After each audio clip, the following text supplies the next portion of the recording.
அனைவருக்கும் வணக்கம். நான் ஜோதிடர் ஆனந்தி, சேலம். ஹாஸ்வின் அஸ்ட்ரோ பக்தி மீடியா மூலமாக திருமண தடை அப்படின்ற விஷயத்தை பற்றி நம்ம இப்போ பேசலாம்.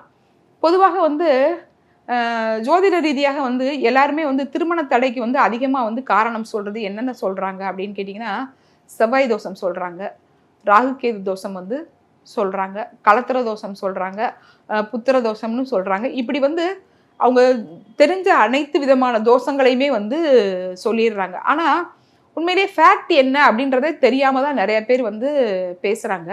இப்போ ஆணோட ஜாதகத்தில் கலத்திர காரக கிரகம் அப்படின்றது சுக்கிரன். பெண்ணோட ஜாதகத்தை பொறுத்த வரைக்கும் கலத்திர காரக கிரகம் செவ்வாய். இந்த சுக்கிரனுக்கோ செவ்வாய்க்கோ ராகு கேது சம்பந்தம் இருந்தால் மட்டுமே அந்த ராகு தோஷமோ கேது தோஷமோ ஜாதகருக்கு பெரும்பான்மையாக திருமண தடையை ஏற்படுத்தும். மித்தபடி லக்னத்திலேயோ 2ஆம் இடத்துலையோ 7ஆம் இடத்துலையோ 8ஆம் இடத்துலையோ வெறுமனே எந்த கிரகத்தோட தொடர்பும் இல்லாமல் இருக்கக்கூடிய கிரகங்கள் திருமண தடையை அதிகமாக ஏற்படுத்தாது. அது திருமணத்தை நடத்தி வச்சுட்டு அதுக்கப்புறம் தான் பிரச்சனையை கொடுக்கும். திருமணம் ஆனதுக்கப்புறம் கணவன் மனைவிக்குள்ள ஒரு இணக்கமற்ற சூழ்நிலை இந்த மாதிரி கொடுக்குமே தவிர பிளாங்கா பிளைனா இருக்கிற அந்த ராகு கேதுக்கள் பெரும்பான்மையை திருமணத்தை தடை பண்ணுறதே கிடையாது. கான்செப்ட் என்னன்றதை நம்ம புரிஞ்சு பேசணும். இப்போ ஒரு மேட்ரிமோனி சென்டருக்கு போகிறாங்க அப்படின்னு வச்சுக்கோங்க. அங்கே அந்த ஒரு ஹாரஸ்கப் எடுக்கிறாங்க. இது மேட்சிங் ஆகுமா ஆகாதான்னு பார்க்குறதுலே அவங்க மேலேயே இது செவ்வாய் தோஷ ஜாதகம், ராகுகேது தோஷ ஜாதகம் அப்படின்னு முத்திர குத்தி வச்சிடறாங்க. அதுக்கடுத்து இப்போ நம்ம சொன்ன மாதிரி செவ்வாய்க்கோ சுக்கிரனுக்கோ ராகு கேதுக்கள் சம்பந்தம் இருந்தால் மட்டுமே அது திருமண தடையை தரும். தனித்த ராகுவோ கேதுவோ பெரும்பான்மையாக பிரச்சனையை தர்றதில்லை. இதுதான் ராகு கேது தோஷத்துக்கு ரூல். அதே மாதிரி செவ்வாய் சனி கூடையோ ராகு கேதுக்கள் உடையோ சேர்ந்தா மட்டும்தான் அந்த செவ்வாய் ஒரு திருமண தடையை தர்றதா, இல்லை திருமணத்துக்கு ஒரு காதல் திருமணமாக தர்றது, இல்லை திருமணத்துக்கு அப்புறம் ஏதாவது ஒரு பிரச்சனையை தர்றது, இப்படி கொடுக்குறாங்க. செவ்வாய் அப்படிங்கிற தோஷம் எதுக்காக பார்த்தாங்க அப்படின்னு கேட்டிங்கன்னா, அதாவது செவ்வாய் அப்படிங்கிறது மனித உடம்புல ஓடக்கூடிய ரத்தங்க. இந்த ரத்தம் ஆணோட ரத்தமும் பெண்ணோட ரத்தமும் மேட்சிங் ஆகுதா அப்படின்ற அந்த பிளட் குரூப்பை பற்றி சொல்லக்கூடிய டிஸ்கிரிப்ஷன் பண்ணக்கூடிய கிரகம் தான் செவ்வாய். அப்போ குழந்தை பிறப்புல அந்த செவ்வாய் ஏதாவது பிரச்சனை பண்ணுமா அப்படின்னு தெரிஞ்சுக்கிறதுக்கு. ரெண்டாவது பெண்ணோட மாங்கல்ய பலம் என்ன அப்படின்றத தெரிஞ்சுக்கிறதுக்கு தான் செவ்வாய் தோஷம் பார்த்தாங்களே தவிர, அது எப்படி அப்படின்னு கேட்டிங்கன்னா, முன்னெல்லாம் ஒரு ஊருக்குள்ள தான் கல்யாணம் பண்ணுவாங்க. வெளியிடங்கள்ல பொண்ணை கொடுக்க மாட்டாங்க. அந்த போற இடத்துல அந்த செவ்வாய் நல்ல நிலையில இருந்தா அந்த பிள்ளை சொத்து பத்தோட நல்ல வருமானத்தோட போற இடத்துல பேர் புகழோட செவ்வாய் பலம் குறைஞ்சி இருந்தா போற இடத்துல கணவன்கிட்ட கஷ்டப்படுறது, மாமியார் மாமனாரால கொடுமைப்படுத்தப்படுறது, கணவன் மனைவிக்குள்ள ஒரு நிம்மதி இல்லாத வாழ்க்கை வாழ்றது, இந்த மாதிரியான அசுபங்களை கொடுக்கறதுக்காக தான் செவ்வாயை பார்த்தாங்களே தவிர, மித்தபடி இது ஒரு தோஷம்ன்றது ஆணோட ஜாதகத்துல செவ்வாய் தோஷம் நம்ம பெரிய தோஷமா எடுத்துக்க வேண்டிய அவசியமே கிடையாது. இந்த சூட்சுமமான ஒரு தோஷம் இருக்குதுங்க. அதுக்கு பேரு தான் பாவக கர்த்தரி தோஷம் அப்படிங்கிறது பேரு. இதுல சுபக பாவக கர்த்தரி இருக்குது, அசுப பாவகர்த்தரி இருக்குது. சுபகர்த்தரி அப்படிங்கிறது என்ன அப்படின்னு கேட்டிங்கன்னா, இப்போ ஒரு ஜாதகத்துல ஒரு மேச லக்னம்னு வச்சுக்கோங்க. 7ஆம் இடத்துல சுக்கிரன் ஆட்சி பலத்தோட இருக்குது. அவங்களுக்கு 6ஆம் இடமான கன்னியில செவ்வாய் இருக்கிறது. 8ஆம் இடமான, அதாவது இப்போ ஒரு மேச லக்னம் எடுத்துக்கோங்க. அந்த மேச லக்னத்துக்கு 7ஆம் அதிபதி 7லயே சுக்கிரன் ஆட்சி பலத்தோட இருக்கிறாங்க அப்படின்னு வச்சுக்கோங்க. 6ஆம் இடத்துல புதன் உச்சமா இருக்கிறதா வச்சுக்கோங்க. 8ஆம் இடமான விருச்சகத்துல குரு இருக்கிறாரு அப்படின்னா இதுக்கு பேர் சுபகர்த்தரி யோகம். அந்த மாதிரி சுபகர்த்தரி யோகம் இருக்கிறவங்க திருமணத்துக்கு அப்புறம் அவங்களோட வாழ்வாதாரம் பல மடங்கு ஏறும். அதாவது 7ஆம் இடத்துக்கு இருபுறமும் சுபகிரகங்கள் இருக்கிறது போது அவங்களுக்கு நல்ல ஒரு பாதுகாப்பான திருமண வாழ்க்கை அமையும். அவங்களுக்கு வாய்க்கக்கூடிய கணவரோ மனைவியோ நல்ல கைண்டா இருக்கிறவங்களாக இருப்பாங்க. குடும்பத்தை அனுசரிச்சு போகக்கூடியவங்களாக இருப்பாங்க. அவங்களோட வாழ்க்கையில நிம்மதி அதிகமா இருக்கும். அவங்க பிறக்கக்கூடிய குழந்தைகள் நல்லபடியான குழந்தைகளாக பிறப்பாங்க. சமுதாய அந்தஸ்து நிறைஞ்ச திருமண வாழ்க்கை இருக்கும். எப்பயுமே திருமணம் அப்படிங்கிறது சமுதாய அங்கீகாரத்தை சொல்ற கிரகம் அப்படின்றதுனால அந்த 7ஆம் இடத்துக்கு இருபுறமும் 6ஆம் இடத்துலையும் 8ஆம் இடத்துலையும் சுபகிரகங்கள் இருக்கும்போது அவங்களோட திருமண வாழ்க்கை பல மடங்கு பூரிப்பான நிம்மதியான மன வாழ்க்கை அவங்களுக்கு கிடைக்குது. இதே பாவக கர்த்தரி அப்படின்னு சொல்லிட்டீங்கன்னா என்ன அப்படின்னு கேட்டீங்கன்னா, இப்ப 7ஆம் இடத்துல அவங்களுக்கு சுக்கிரன் இருக்கு. அதாவது மேச லக்னத்துக்கு 7ஆம் இடத்துல 2 7 கூடிய சுக்கிரன் ஆட்சி பலத்தோட இருக்கிறாரு. 6ஆம் இடத்துல வந்து அதாவது கன்னியில வந்து செவ்வாய் இருக்கிறாரு. 8ஆம் இடமான விருச்சகத்துல வந்து ஒரு ராகுவோ கேதுவோ வந்து இருக்கிறாங்க அப்படின்னு வச்சுக்கோங்க. இல்ல சனி இருக்கிறாருன்னு வச்சுக்கோங்க. இதுக்கு பேர் வந்து அசுப பாவகர்த்தரி தோஷம் அப்படின்னு வந்து பேரு. இந்த மாதிரி வந்து களத்திர காரக கிரகம் வந்து 2 பக்கமும் வந்து அசுப கிரகங்களால வந்து லாக் பண்ணிருச்சுன்னா, அப்ப அந்த அந்த ஜாதகருக்கு வந்து பெரும்பான்மையா வந்து திருமணம் நடக்கக்கூடிய சாத்தியக்கூறுகள் வந்து ரொம்ப காலதாமதமா வந்து ஆகும். நீங்க வந்து இவங்க வந்து என்ன சொல்லுவாங்க, 7ல வந்து சுக்கிரன் இருக்குது, அது வந்து காரக பாவக நாஸ்தி, அதனாலதான் திருமணம் வந்து நடக்கல அப்படின்னு தான் வந்து பெரும்பான்மையா வந்து சொல்லுவாங்களே. அது காரணமே வந்து கிடையவே வந்து கிடையாது. அதாவது ஒரு பாவகம் வந்து சுபகிரகங்களால வந்து பீடிக்கப்பட்டால் அந்த பாவக பலன் ஜாதகருக்கு வந்து பல மடங்கு நன்மை தருவதாக வந்து இருக்குது. அதே நேரத்துல அந்த 2 அதாவது களத்திர காரக பாவகத்துக்கு வந்து 6ஆம் இடமும் 8ஆம் இடமும் வந்து அசுப கிரகங்கள் இருந்தால் அது வந்து அசுபகர்த்தரி தோஷமாக வந்து வேலை செஞ்சு அவங்க வாழ்க்கையே வந்து திருமணத்துக்கு வந்து தகுதி இல்லாத ஒரு கணவர் கூடயோ ஒரு மனைவி கூடயோ வந்து அவங்க வந்து மாட்டிக்கிறது. இல்ல திருமணம் வந்து ஒரு 30 வயசு 35 வயசுன்னு வந்து காலதாமதமா இழுத்துக்கிட்டே வந்து போறது. இந்த மாதிரியான ஒரு சிச்சுவேஷன்களை வந்து கொடுக்கும். இது வந்து 7ஆம் இடம் அப்படின்னு மட்டும் வந்து கிடையாது. குடும்பஸ்தானம் அப்படிங்கிற 2ஆம் இடத்துக்கு முன்பின் அதாவது 1ஆம் இடமான லக்னத்திலையும் 3ஆம் இடத்திலையும் வந்து அசுப கிரகங்கள் இருந்தாலும் அவங்களுக்கு வந்து திருமணம் வந்து தடையாக வந்திருக்கும். லக்னம் அப்படிங்கிறது ஒரு ஜாதகத்துல ரொம்ப ரொம்ப முக்கியம். அந்த லக்னாதிபதிக்கு 12ஆம் இடத்திலையும் 2ஆம் இடமான குடும்பஸ்தானத்திலையும் அசுப கிரகங்கள் இருக்கும் போதும் அவங்களுக்கு வந்து நிறைய வந்து அசுபங்களால அந்த பாவக கர்த்ததியால வந்து திருமணம் வந்து அதிகமா வந்து தடைபடுது. இப்ப இன்கேஸ் வந்து 7ஆம் இடத்துல வந்து நம்ம வந்து கிரகம் இருக்கு அப்படின்னு வந்து நம்ம வந்து சொன்னோம். இன்கேஸ் 7ஆம் இடத்துல வந்து கிரகமே வந்து இல்லைங்க, எம்டி கட்டமாக வந்து 7ஆம் இடம் வந்து இருக்குது. ஆனா 6ஆம் இடத்துல வந்து ஒரு சனி இருக்குது, 8ஆம் இடமான விருச்சகத்துல வந்து ஒரு கேது இருக்குது அப்படின்னு கேட்டீங்கன்னா, இப்ப 7ஆம் இடம் வந்து எம்டி கட்டமாக இருந்தா கூட அந்த பாவகம் வந்து அசுப கிரகங்களால வந்து தன்னோட பலனை வந்து கொடுக்க முடியாம வந்து லாக் பண்ணி வந்து இருக்கும். இப்படி இருந்தாலும் அவங்களுக்கு வந்து திருமண தடை வந்து அதிகமாக வந்து இருக்கும். இப்ப இதை வந்து ஒரு உதாரணமா வந்து நான் வந்து சொல்றேன். 1996ல பிறந்திருக்காங்க பாத்தீங்களா, அவங்களுக்கு எல்லாம் பாத்தீங்கன்னா மீனத்துல வந்து சனிக்கேது வந்து சேர்ந்திருக்குதா. அப்ப அந்த காலகட்டங்கள்ல பாருங்க, அந்த சனிக்கும் கேதுவுக்கும் நடுவுல வந்து செவ்வாயோ சுக்கிரனோ மாட்டினவங்க வந்து இன்னமும் வந்து திருமணம் ஆகாம தான் வந்து இருக்கிறாங்க.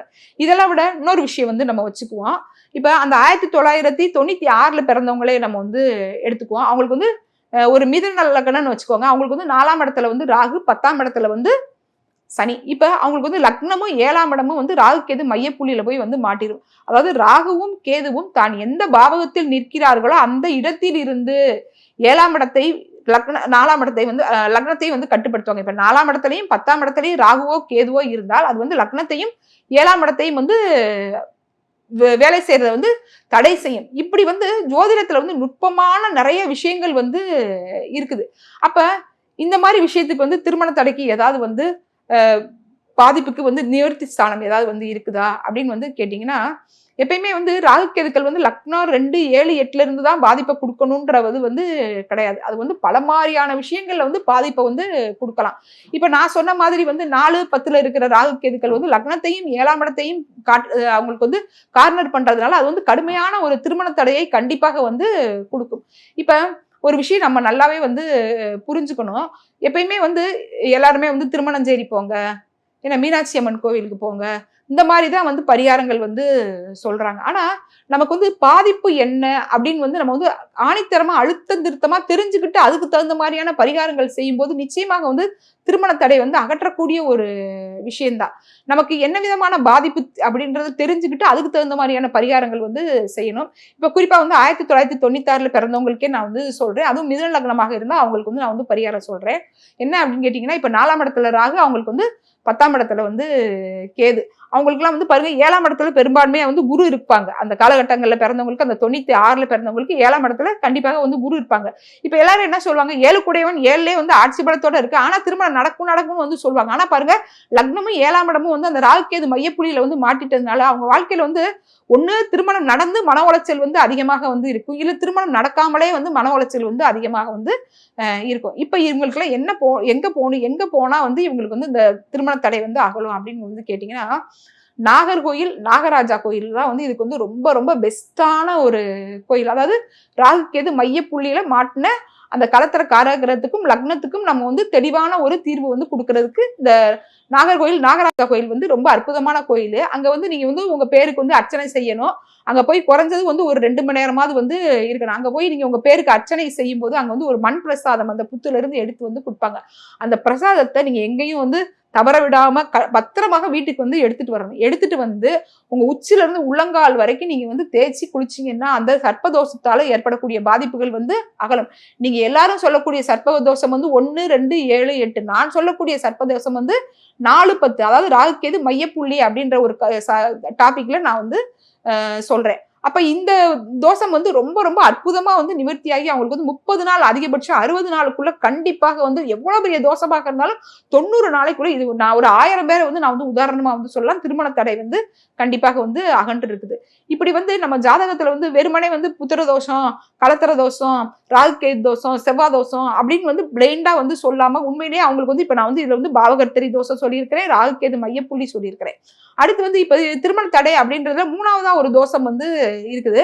கலத்திர தோஷம் அப்படின்னு வந்து ஒரு தோஷம் வந்து இருக்குது. அதாவது 7ஆம் இடத்துல வந்து கிரகங்கள் இருந்தால் அதை வந்து கலத்திர தோஷமாக வந்து சொல்றாங்க. குறிப்பா வந்து 7ஆம் இடத்துல வந்து சூரியன், செவ்வாய், சனி, ராகு, கேது இந்த மாதிரி அசுப கிரகங்கள் அந்த நெகட்டிவ் பிளானட்ஸ் இருந்தா அதை வந்து கலத்திர தோஷமாக வந்து சொல்றாங்க. அது அப்படி கிடையாதுங்க. இப்ப ஒண்ணுமே இல்லாம எந்த வேலைக்குமே போகாம இருந்த ஒரு பையன் கூட திருமணத்துக்கு அப்புறம் வந்து ஒரு நல்ல வேலைக்கு போய் மனைவி குழந்தைய கூட சந்தோஷமா இருக்கிறதையும் நம்ம வந்து பாக்குறோம். நல்ல ஒரு வேலையில இருந்த பையன் கல்யாணத்துக்கு அப்புறம் வந்து சீர்கழிஞ்சு போறதையும் நம்ம வந்து பாக்குறோம். இதை வந்து 7ஆம் இடம் தான் வந்து வலிமையா வந்து நிர்ணயிக்கிறது. இப்ப 7ஆம் இடத்துல வந்து நன்மை தரும் கலத்திர தோஷமும் இருக்குது, தீமை தரும் கலத்திர தோஷமும் இருக்குது. இப்ப ஒரு ரிஷப லக்னம்னு வச்சுக்கோங்க. அவங்களுக்கு வந்து 4 கூடையவன் வந்து சூரியன், 5 கூடையவன் வந்து புதன். இது ரெண்டும் சேர்ந்து 7ஆம் இடமான விருச்சக ராசியில இருக்குதுன்னு வச்சுக்கோங்களேன். அவங்க வந்து திருமணத்துக்கு அப்புறம் ஒரு குழந்தை பிறந்ததுக்கு அப்புறம் பல மடங்கு அவங்களோட வாழ்வாதாரம் வந்து உயரும். குறிப்பா வந்து சொத்து சேர்க்கிறது, குழந்தை பிறந்ததுக்கு அப்புறம் வந்து அவங்க வந்து தொழிலை வந்து வளர்க்கிறது, சின்ன லெவல்ல இருந்தவங்களுக்கு அவங்க வந்து பதவி உயர்வு கிடைச்சி பெரிய லெவல்ல வந்து அவங்க வந்து போறது, இந்த மாதிரிக்கெல்லாம் வந்து அவங்க வாழ்வாதாரம் வந்து பல மடங்கு வந்து உயரும். இதே இது ஒரு ரிஷப லக்னம்னு வந்து வச்சுக்கோங்க. அவங்களுக்கு வந்து 7ஆம் இடத்துல வந்து என்னென்ன கிரகம் இருக்கக்கூடாது அப்படின்னு வந்து கேட்டீங்கன்னா, செவ்வாயும் சுக்கிரனும் சேர்ந்து இப்ப 7ஆம் இடத்துல இருக்குன்னு வந்து வச்சுக்கோங்க. இல்ல செவ்வாய் சனி சேர்ந்து 7ஆம் இடத்துல இருக்குன்னு வந்து வச்சுக்கோங்க. இது வந்து ரிஷப லக்னத்துக்கு வந்து செவ்வாய் வந்து 7 கூடையவனாக இருந்தால் கூட சனி வந்து அவங்களுக்கு வந்து பாதகாதிபதியாக வந்து வேலை வந்து செய்வாரு. அதே நேரத்துல சுக்கிரன் வந்து லக்னாதிபதியாக இருந்தா கூட அவரே வந்து 6 கூடையவனாகி 7ஆம் இடத்துல வந்து செவ்வாய் சுக்கிரன் காம்பினேஷன் இருந்தால் ஒண்ணு திருமணத்துக்கு அப்புறம் அவங்களோட திருமண வாழ்க்கையில வந்து ஒரு குறிப்பிட்ட காலம் வந்து சந்தோஷம் அப்படின்ற ஒரு நிலை வந்து இருக்குது. அது ஒரு குறிப்பிட்ட காலம் கடக்க அவங்களுக்குள்ள வந்து ஒரு ஒருமித்த கருத்து இல்லாமல் வந்து இருக்கு. எல்லாரும் வந்து திருமணத்தை பொறுத்த வரைக்கும் செவ்வாய் சுக்கிரன் காம்பினேஷன் ஒரு நல்ல காம்பினேஷன் அப்படின்னு வந்து சொல்லுவாங்க. ஆனா நீங்க நல்லா கவனிச்சு பாருங்க, ஒரு மேச லக்கணம், ஒரு ரிஷப லக்கணம், ஒரு துலாம் லக்கணம், ஒரு விருச்சக லக்கணம், இவங்களுக்குலாம் செவ்வாய் சுக்கிரன் காம்பினேஷன் இருந்தா இன்னைக்கும் வந்து ஆணித்தரமாக நம்ம வந்து அடிச்சு சொல்லலாம். ஏகப்பட்ட பேருக்கு வந்து திருமணம் நடக்காம இருக்குது. திருமணம் நடந்ததுக்கு அப்புறம் அவங்களோட வாழ்க்கையில வந்து 2வது திருமண வாழ்க்கை, 3வது திருமண வாழ்க்கையை நோக்கி வந்து போறாங்க. இப்படி வந்து கலத்திர தோஷத்துல வந்து நன்மை தரும் கலத்திர தோஷமும் இருக்குது, தீமை தரும் கலத்திர தோஷமும் இருக்குது. அப்ப ஒரு ஜாதகத்தை பொறுத்த வரைக்கும் நம்ம வந்து என்ன மாதிரியான விஷயங்கள், என்ன விதமான பாதிப்புகள் அவங்களுக்கு இருக்கு அப்படிங்கிறத வந்து நம்ம வந்து ரொம்ப பெர்ஃபெக்டா வந்து நம்ம வந்து அனலைஸ் பண்ணி நம்ம வந்து அவங்களுக்கு வந்து தீர்வு கொடுக்கணும். இப்ப கலத்திர தோஷத்துக்கு அவங்க வந்து என்ன மாதிரியான தீர்வு கொடுக்கலாம் அப்படின்னு வந்து கேட்டீங்கன்னா, ரொம்ப ரொம்ப எளிமையான விஷயங்கள். கலத்திர தோஷத்துக்கு வந்து அசுபமான கலத்திர தோஷமாக இருந்தால் அது அந்த அசுபமான 7ஆம் இடத்துல வந்து நெகட்டிவ் பிளானட் வந்து ஒன்றுக்கு மேற்பட்ட நெகட்டிவ் பிளானட் இருந்து அவங்களுக்கு வந்து திருமண தடை இருந்தால் அவங்க என்ன மாதிரியான பரிகாரங்கள் செய்யலாம் அப்படின்னு கேட்டீங்கன்னா, தை மாசம், ஆடி மாசம், இந்த 2 மாசங்கள்ல வரக்கூடிய வளர்பிறை செவ்வாய்க்கிழமைகளில் அவங்க வீட்டுக்கு பக்கத்துல உள்ள கோயில்ல போய் ஒரு 11 சுமங்கலி பெண்களுக்கு, 16 சுமங்கலி பெண்களுக்கு வெத்தலை, பாக்கு, பூவு, பழம், ஜாக்கெட் பிட்டு இந்த மாதிரியான மங்கள பொருட்கள் கொடுத்து அவங்க வந்து அந்த சுமங்கலி பெண்கள் கிட்ட ஆசீர்வாதம் வாங்கும்போது அவங்க ஜாதக ரீதியான மாங்கல்ய தோஷம், கலத்திர தோஷம் அகன்று அவங்களுக்கு திருமண தடை நடக்கக்கூடிய வாய்ப்புகள் வந்து நல்லாவே வந்து கூடி வரும்.